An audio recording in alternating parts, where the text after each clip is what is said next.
जमुआ विधायक केदार हाजरा हमारे साथ हैं। अपने प्रशंसकों के साथ सुबह सुबह प्रस्थान करने की तैयारी में है। संसदीय क्षेत्र का दौरा करेंगे। बात करते हैं कोडरमा सीट के विषय में। विधायक जी, आपका हमारे चैनल में स्वागत है। क्षेत्र में कई वर्षों तक आप लगातार रहे, काम करने का अवसर मिला, समस्याओं का समाधान करने में कितना सफलता आपको मिल पाया?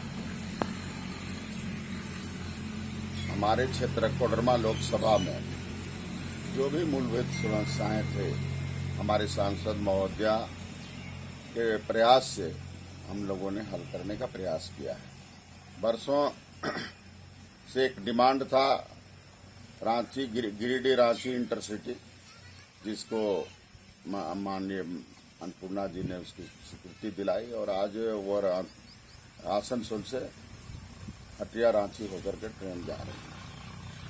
कई ऐसे स्टेशनों का मांग था जिसका कई ट्रेनें, एक्सप्रेस ट्रेनें नहीं रुकती थी, उन सारी ट्रेनों को रुकवाने का काम किया और वंदे भारत के माध्यम से कई स्टेशन का सौंदर्यीकरण किया। उसमें हजारीबाग सरिया रोड है, परसाबाद है, कोडरमा है और अन्य कई छोटे छोटे स्टेशन।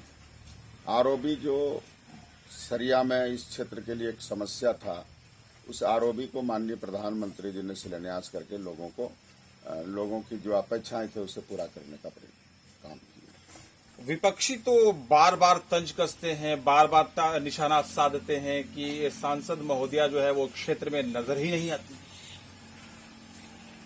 सांसद महोदया नियम के अनुसार समय निकाल करके लगातार क्षेत्र में प्रवास की है और चूंकि भारत सरकार में मंत्री रहने के कारण पूरे भारत के दौरा करना पड़ता था, उन सारे व्यस्तताओं के बाद भी क्षेत्र में लगातार माननीय सांसद महोदया उपस्थित रहा है, जिसका कई उदाहरण है। आप फेसबुक, इंस्टाग्राम, अखबार के माध्यम से देख सकते हैं। विनोद सिंह ने स्वयं अपने कई चुनावी सभाओं में कहा है कि केंद्रीय शिक्षा राज्य मंत्री रहने के बावजूद भी क्षेत्र में कहीं कोई शिक्षा का ऐसा कोई संस्थान नहीं आया जिसकी लोगों को आवश्यकता थी। अब विपक्ष धृतराष्ट्र रहे तो उसको क्या दिखाई देगा? आप बताइए, क्या खुला संस्थान, कौन सा संस्थान है? क्या कोई मेडिकल कॉलेज है? क्या कोई इंजीनियरिंग कॉलेज है? क्या शिक्षा का कोई एक सेंटर? आज प्रेरणा में केंद्रीय विद्यालय का माननीय केंद्रीय शिक्षा राज्य मंत्री ने उद्घाटन किया। आज केंद्रीय विद्यालय चल रहा है। परियाना केंद्रीय विद्यालय नवोदय विद्यालय में कई ऐसे प्रोजेक्ट ला करके नवोदय विद्यालय को उत्कृष्ट करने का एक अच्छा काम किए।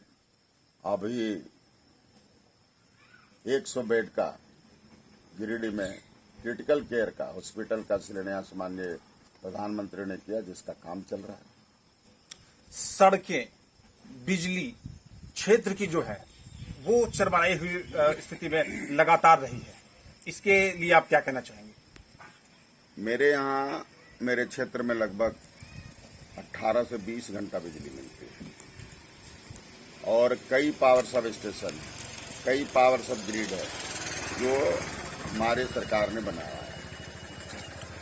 अल्पसंख्यकों के लिए, पिछड़े वर्ग के लिए क्या विकास का काम मैडम के द्वारा हुआ है?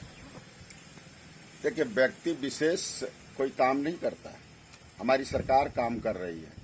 आजादी के इतने वर्षों के बाद भी पिछड़े वर्गों का संवैधानिक दर्जा नहीं मिला था। देश के यशस्वी प्रधानमंत्री ने पिछड़ों के लिए पिछड़े वर्ग के संवैधानिक दर्जा दिया। अल्पसंख्यकों के लिए हमने कई ऐसे महत्वपूर्ण योजनाएं चलाए। जब देश के प्रधानमंत्री बोलते हैं कि सबका साथ सबका विकास, उसमें सभी वर्ग आते हैं कि नहीं? क्या मैडम चुनाव जीत पाएंगी इस बार? क्योंकि टक्कर तो इस बार उन्हें विनोद सिंह के रूप में बहुत जोरदार मिल रहा है। कोडरमा लोकसभा भारतीय जनता पार्टी की भूमि रही है और यहाँ पर हमारे किसी भी विपक्षी दल से कोई टक्कर नहीं। One sided victory.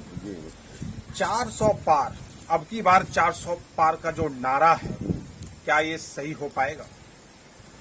आप इसी से अंदाज लगा लीजिए पेशम के कार्यक्रम से कि 400 पार दिखता है या नहीं। आपने पेशम के कार्यक्रम की बात कही है विधायक जी, तो एक सवाल यहाँ पर ये बन रहा है कि लोगों ने कहा कि पेशम का जो क्राउड है वो पेड क्राउड, नो, पैसे दे देकर लोगों को बुलाया गया था, पंचायत स्तर पर पैसे बांटे गए थे। जो ये सवाल कर रहे हैं उनके पास जनाधार नहीं है। भारतीय जनता पार्टी पूरे विश्व की सबसे बड़ी प्रजातांत्रिक पार्टी है, जिसके पास 16 से 17 करोड़ कार्यकर्ता है और किसी राज्य का इतनी जनसंख्या है, किसी देश का जनसंख्या है, उतने हमारे कार्यकर्ता हैं।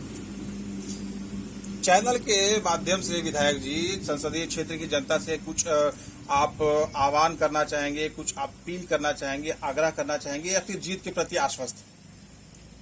हम लोग लगातार जनता के संपर्क में हैं। कल भी मैं प्रवास में था और जो जनता का प्यार मिल रहा है, जो जनता का रुझान भारतीय जनता पार्टी के प्रति है, इससे साफ जाहिर होता है कि कोडरमा लोकसभा में फिर से कमल खिलेगा और फिर से तीसरी बार मोदी जी की सरकार बनेगी।